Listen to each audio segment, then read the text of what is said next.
And my first step, I remember giving up, was jogging.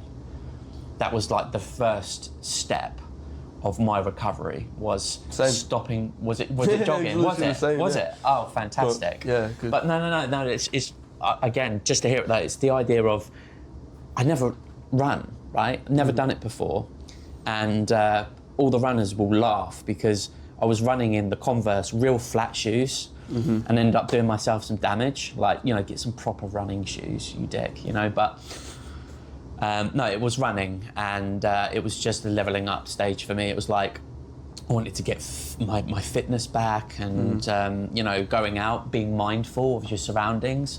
Wasn't listening to music, I was just going on a straight run, looking at the surroundings, being mindful. Slowly but surely my energy levels were high, I was sleeping better. I was learning a lot about mental health because of the stuff my mum was going through. I got some real support from the system. So another interesting thing is when people are on substance, it's really difficult to get them support. Like really difficult, because like talking therapies and things are like, well, we can't engage with this person because they're intoxicated. Yeah. And I get that, but there needs to be a certain level where they can support someone, even if they are, say, smoking weed during the day. Because personally, I feel like I needed that. But in the end, getting off the substance, going on my runs and helping myself enabled me to have that conversation with a professional to the point where they were able to help support me.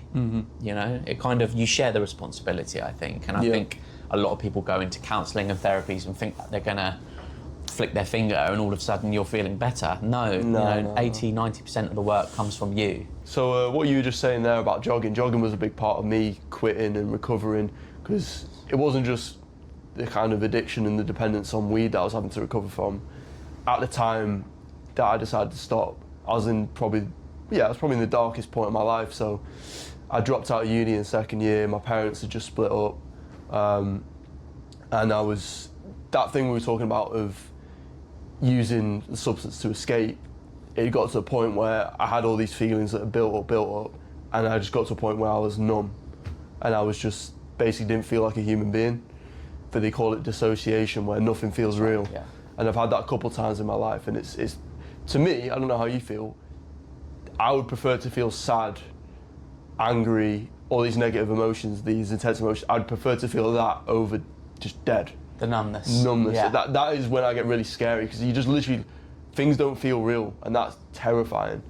But and then I started to kind of look up, like, how do I get out of this state? Obviously, like, Googling it, and it was like exercise, meditation, getting your sleep back on track, and jogging helped me, because it was like, well, if I've smoked a bunch of spliffs the day before, I can't run far.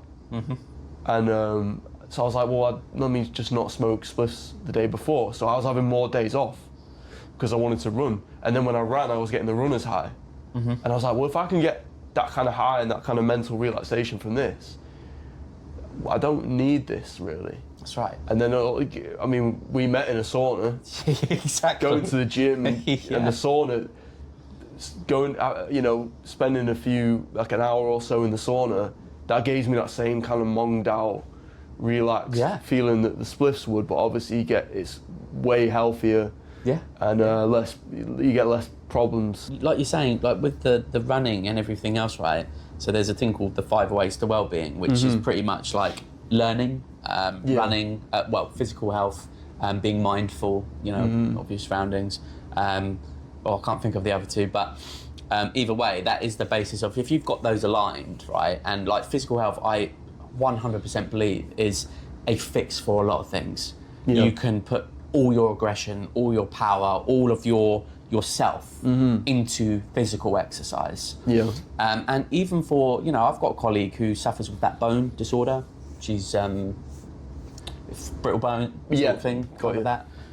But that didn't hold her back. She goes swimming, something she can do, and she loves it.